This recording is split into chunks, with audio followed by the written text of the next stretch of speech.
Hello বন্ধুরা, কেমন আছো? দুপুরে কত আয়োজন করে দিচ্ছি, দেখিয়ে দিচ্ছি চলো। এখানে দেখো সাদা ভাত, আর এখানে যে আমুদি মাছের সরিষা দিয়ে ভাজা। এই আমুদি মাছ কিনে নিয়ে এসেছে 300। আমি কেটে বেছে ধুয়ে পরিমাণ মতো লবণ হলুদ মাখিয়ে একটা পেঁয়াজ 5টা শুকনো লঙ্কা আর অল্প সরিষা দিয়ে আমুদি মাছের ভাজা।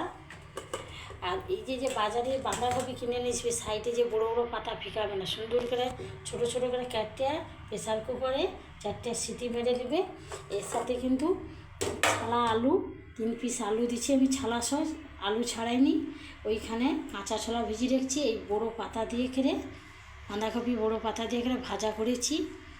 আর এইখানে আমুদি মাছে টমাটো পেঁয়াজ আর একটু সরিষা দিয়ে করে ঝাল করেছি। এই দুপুরে এই